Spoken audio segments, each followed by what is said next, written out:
구독, 좋아요, 알림 설정, 댓글까지 부탁드리겠습니다. 자, 미국 상업용 부동산에 투자한 그림자 금융과 지역 은행들의 리스크로 인해서 작년 실리콘밸리 은행 사태처럼 은행 줄도산 나는 거 아닐까요? 우리나라 은행도 투자를 많이 했다는데 우리나라 은행은 괜찮을까요? 미국 부채도 심각하다는데 미국의 현상. 미국 현상에 대해서 많이 말씀을 드리지만 결국에는 금리 인상 플러스 이제 코로나 여파로 그래서 미국 상업용 부동산이 터지고 있는 거다. 코로나 여파는 뭐가 문제가 된 거예요? 재택근무. 재택근무가 늘어남에 따라서 오피스 수요가 줄어들죠. 수요가 줄어드니까 당연히 공급 과잉이 된 상황이 되는 거고, 그래서 공실이 늘어난다. 공실이 늘어났는데 금리 인상은 여파가 있다. 그러면은 저 부분에 대해서요, 일단 미국 상업용 부동산 뱅크런 이야기가 나오고 있습니다. 그래서 실질적으로 얼마 전까지만 하더라도 뉴욕 커뮤니티 은행 주가 22% 폭락, 이거를 저희가 다룬 적이 한번 있었는데, 은행이든 기업이든 어쨌든 은행도 기업이죠. 기업이 수익 말고 자금을 조달하는 방법은 주식, 채권, 대출, 요 세 가지가 있다고 그랬죠. 근데 주가가 폭락했다는 건 그만큼 자금이 빠졌다는 소리예요. 주식에서.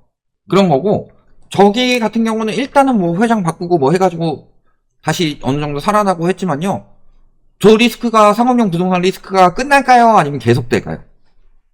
갑자기 오피스를 구하는 수요가 어마어마하게 늘어날 그런 사건이 있을까요? 그런 거고, 은행 줄도산 가능성이 적지는 않다. 왜냐면은 실리콘밸리 은행 같은 경우가 어떻게 무너졌어요? 여기는 뱅크런이 난 거죠. 뱅크런이 왜 났어요? 손실이 나니까. 손실이 왜 났어요? 그때는 미국 채권 투자 때문에 손실이 나면서 뱅크런이 난 거죠. 그래서 실리콘밸리 은행이 무너졌는데, 이번에는 채권 투자 손실이 아니라 상업용 부동산 손실. 상업용 부동산 손실이 나타나면서 요 손실이 된다든가, 플러스로 여기에 나타나는 주가 손실. 이게 어느 정도 넘어간다 싶으면은 사람들이 예금을 뺄 수가 있다는 거죠. 그래서 실리콘밸리 은행처럼 무너질 가능성은 아직도 충분히 있다. 그리고 여기서 이제 우리나라 은행 이야기를 하는데요. 요거는 아까 자료 준비한 거 있으니까 봅시다. 우리나라 은행 손실을 보면요, 5대 은행권에서 10조 1000억 원이에요. 은행이 10조 1000억 되면 무너질까요? 이번에 이자 이익이 41조라고 했습니다. 작년 이자 수익이 10조 때문에 무너지진 않을 거야. 그리고 작년에 상매각한 부실채권만 보더라도 한 상반기에만 2.2조 했으니까 하반기까지 합치면 거의 그래도 한 4, 5조 정도 되는 거죠. 그만큼 상매각하고 있는데 저 10조가 더 붙는다고 해서 은행이 터지진 않아요. 근데 문제는 얘보다는 이런 데를 봐야죠. 여기가 터질 가능성이 매우 높다. 보험이 해외 부동산 31조 9천억으로 가장 많이 투자했고요. 여기에 추가적으로 부동산 PF 연체율, 보험사들 연체율 1.5배 폭등했다. 근데 부동산 대출 공격적으로 늘린 보험사 PF 대출의 34%를 차지한다. 그러니까 우리가 생각해 봐야 될 거는요, 미국 상업용 부동산 리스크가 큰 곳들이, 예를 들어 일단 보험사가 가장 크고, 그 다음에 상호금융, 저축은행은 그닥 크지 않죠. 이런 곳들이 문제는 부동산 PF 리스크까지 같이 안고 있기 때문이에요. 그러니까 이 리스크랑 이 리스크를 같이 떠안게 되면은 우리나라 은행 중에서 이런 곳들이 매우 위험해질 수 있다는 거죠. 우리나라 금융권 중에서. 그러니까 우리나라 여파는요, 지금 자꾸 1금융권 손실난 것을 언론에서 이야기를 하고 있는데요, 1금융권이 그 정도 1조 손실난 거 가지고 터지지 않아요. 더 많이 나가지고 한 반토막 난다고 해도 한 5조 좀 넘게 손실 나는 거죠. 그거 가지고 터지지 않아요. 그것보다 1금융권에게 리스크가 되는 거는 지금 정부에서 강요하는 관치금융, 그 다음에 홍콩 ELS 손실분에 대한 선배상, 이런 것들이 오히려 해외 수익형 부동산 투자 리스크보다 더 크게 올 것이지, 저 규모로는 1금융권이 무너질 정도로 크진 않는다. 그러니까 1금융권은 가진 자산, 가진 수익, 이런 거에 비해서 미국 상업용 부동산 리스크가 크게 번질 수 있는 상황은 아니다. 근데 보험사 보세요. 보험사가 30조가 넘어갑니다. 근데 보험사가 돈이 많아요? 근데 왜 30조 넘어갈 정도로 상업용 부동산 투자를 했을까요? 부동산 PF 투자한 거랑 똑같아요. 과거 글로벌 금융위기 때 빅쇼트란 영화 보시면 미국 금융사들 무슨 이야기예요? 집값이 계속 올라가잖아. 돈 많이 빌려줬어. 회수 안 되면 어떻게 해요? 담보로 받으면 되지. 집값 계속 올라가는데. 그리고 계속 올라가니까 회수가 안 되는 게 아니라 얘네가 내가 이자를 많이 붙여서 PF를 주더라도 상업용 부동산을 투자를 해서 이자를 많이 붙여서 받더라도 얘네가 수익이 더 많이 나니까 나한테는 충분히 돌려줄 수 있을 거야. 고 생각하다가 부동산 시장 침체되니까 작살났죠. 부동산 시장 침체의 시작은 미국의 금리 인상부터 시작이 돼서. 지금도 똑같아요. 그때 미국에서 하던 짓거리들을 보고 우리나라에서 교훈 삼았어야 되는데 우리나라에서 뭔 소리 했어요? 우리나라는 부동산 투자 비중이 높다. 그만큼 더 위험하다는 것을 우리나라는 부동산 투자 비중이 높으니까 미국처럼 떨어지지 않고 부동산 가치는 계속 올라갈 것이다.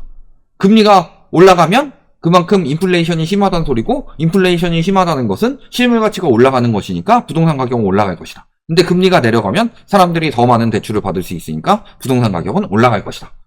디플레이션이 나면 금리를 내리면서 대출이 늘어나서 부동산 시장이 올라갈 것이다. 인플레이션이 나면 실물 가치가 올라가니까 부동산 가격은 올라갈 것이다.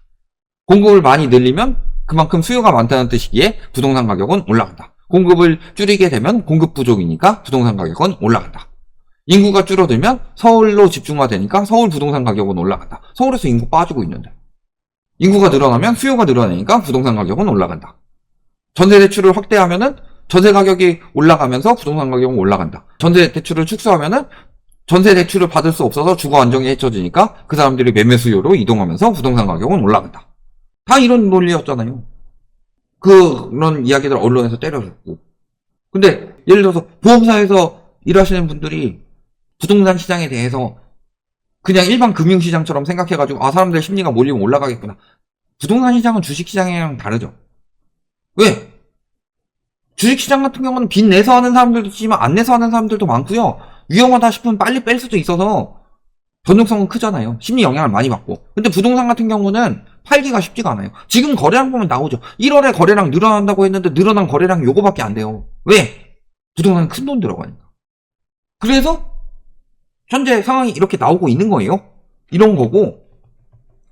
그래서 지금 올라간다는 소리 듣고서 보험권이나 상호금융권 이런 것들이 지금 우리나라뿐만 아니라 외국 부동산에도 똑같은 짓거리 하다가 무너지고 있는 거다. 저축은행 같은 경우가 그나마 이 금융권에서 그나마예요.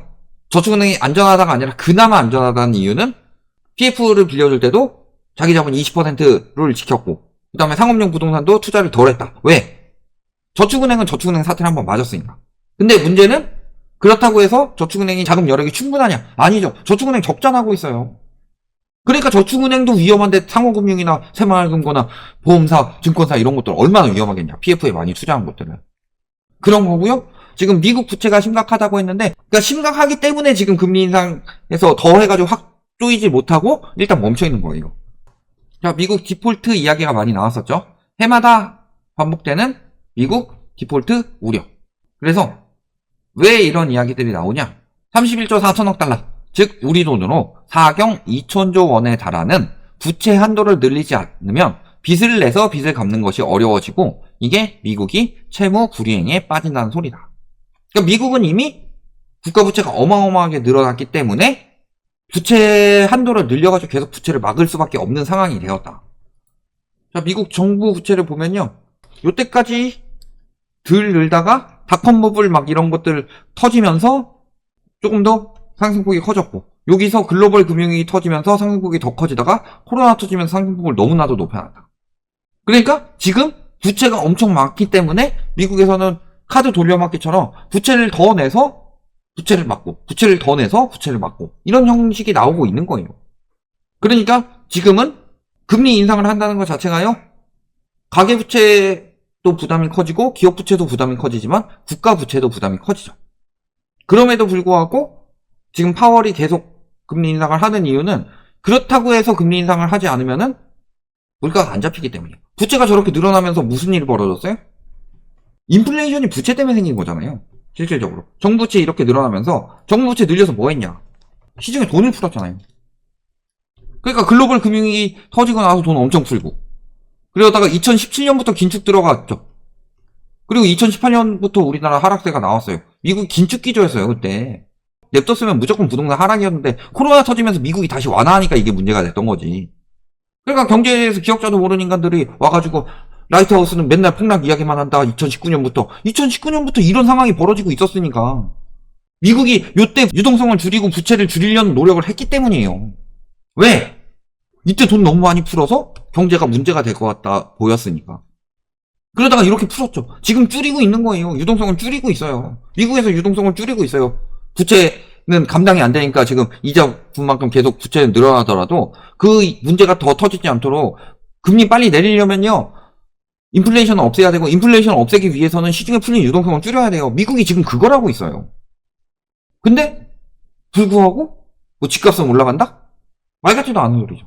그러니까 지금 미국이 부채 위기에도 불구하고 긴축을 지속하고 있으면서 인플레이션을 확실히 잡지 않으면은 스태그플레이션까지 벌어질 수 있는 상황이기 때문에 그렇게 들어갔던 거고 오히려 잡으니까 부채 문제가 커지고 자산 시장을 잡으니까 미국이 살아나고 있는 거죠. 근데 어떻겠냐 지금 우리나라는 그 리스크가 계속 터지고 있는 거고 그 리스크가 어마어마하게 돌아오고 있는데 미국도 저것 때문에 계속 금리 인상을 할 수는 없어요. 계속 긴축을 할 수는 없어요. 그래서 금리를 낮춘다고 하지만 저금리로 인한 여파로 인해서 현재 미국의 정부 부채 문제도 생긴 것이기 때문에 어떻게 되겠어요? 그 다음에 어느 정도 금리는 계속 유지할 수밖에 없다. 왜냐면 저금리 폐해를 이미 봤기 때문에. 저게 현대화폐 이론 요거를 좀 도입을 해봤다가 폭망한 경우라서요. 그런 코로나 때 같은 방식으로는 더 이상은 할 수가 없을 거나. 그럼 그 리스크가 계속 커졌을 때 우리나라는 금리를 얼마나 내릴 수 있을까요? 미국이 금리 많이 내려가지고 한 2%만 내린다고 해봅시다. 그러면 우리랑 똑같아요. 근데 그 상황에서 미국 금리 인하하면서 미국으로 돈 빠져나갈 때 우리나라는 금리 더 인하해가지고 더 빠져나가는 걸 하겠다? 금리 격차를 유지를 하겠다? 말 같지도 않은 소리지. 그 상업용 부동산 리스크가 미국에서는 어느 정도 내관이 될 거지만 우리나라는 상업용, 그 다음에 주거용, 그 다음에 부동산 PF 이런 것들이 모든 부동산에 리스크가 있다.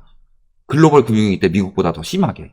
이게 현실이고 저것 때문에 우리나라 은행이 망하진 않습니다. 다만 이금융권 혹은 보험사, 증권사 이런 쪽에 피해가 더 크게 갈 수는 있다. 요거를 생각을 해서 왜 자꾸 그쪽에서 저희가 자금을 조심해야 된다고 이야기하는지가 보인다.